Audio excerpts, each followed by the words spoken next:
Écoutons ces paraboles dans l'évangile de Luc au chapitre 13. Jésus dit encore, « À quoi le royaume de Dieu est-il semblable? Et à quoi le comparerai-je?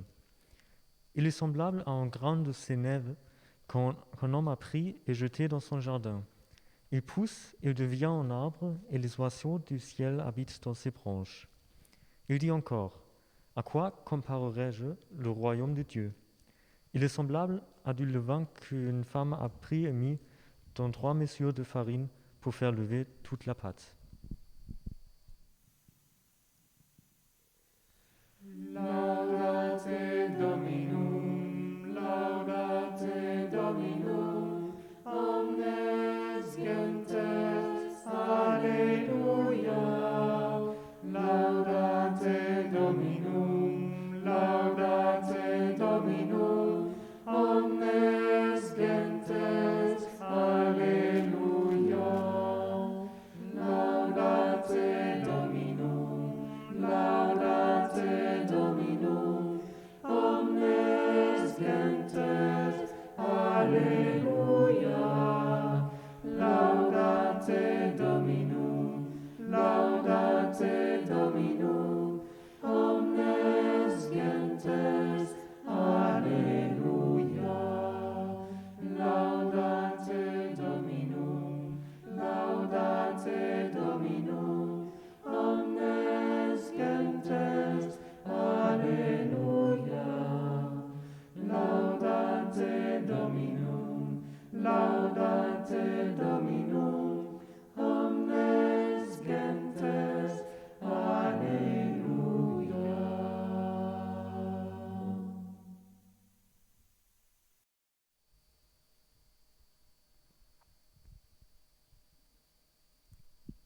Méditation de la parole avec un texte du prêtre Jean-Marie Aubert, théologien moraliste et ancien professeur à la faculté de théologie catholique de Strasbourg.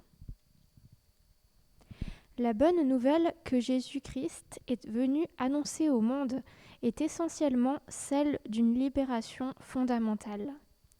Cette libération consiste à prendre l'être au plus profond de lui-même, pour l'amener à se réaliser en plénitude, en lui donnant surtout la certitude que désormais, un dynamisme divin est à l'œuvre dans le monde, comme un ferment pour soulever la pâte humaine, pour amener peu à peu l'humanité à s'unifier en un peuple de Dieu, où tout être humain jouit des mêmes droits et de la même dignité.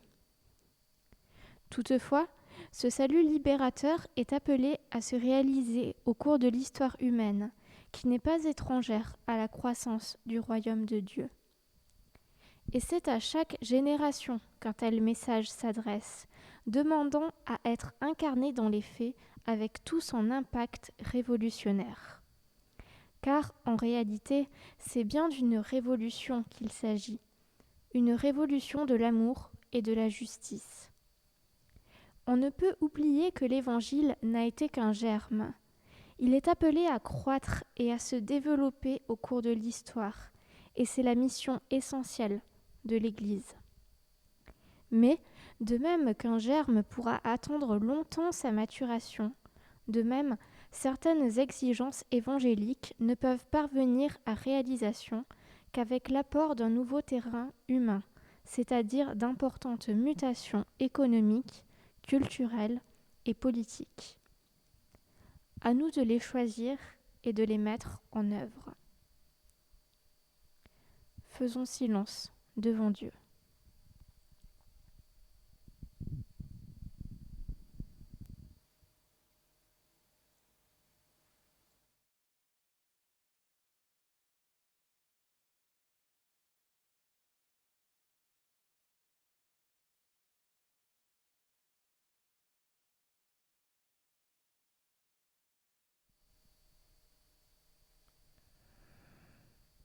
Seigneur, tu es le souffle du printemps sur la terre gelée de l'hiver.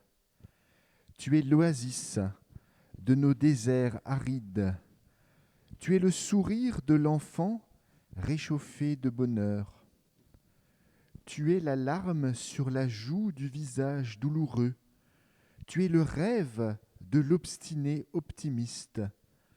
Tu es la rage du juste qui n'abdiquera pas.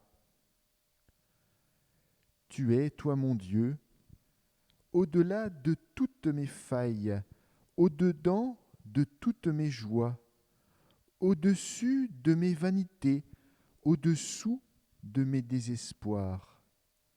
Oui, Seigneur, tu es celui qui m'entraîne, me traîne et me relève. Tu es celui qui est. C'est pourquoi, Seigneur, je te confie ma vie. Je te prie pour ceux que j'aime, mais aussi pour ceux que j'ai du mal à aimer. Je te confie le monde dans lequel je vis. Fais-y germer les graines de ton royaume. Amen.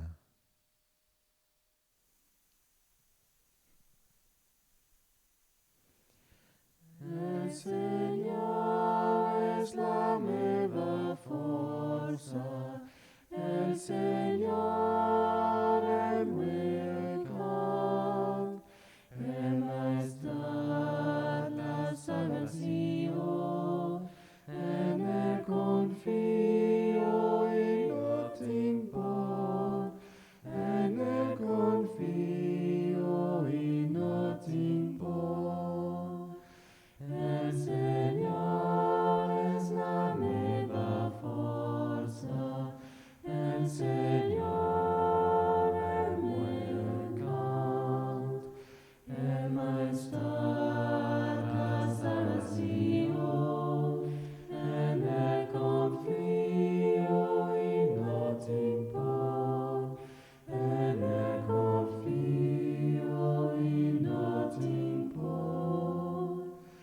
El Señor es la meva forza, el Señor el mercat, el maestad la salvación, en el confío y no timpo, en el confío y no timpo. Bonne semaine à toutes et à tous.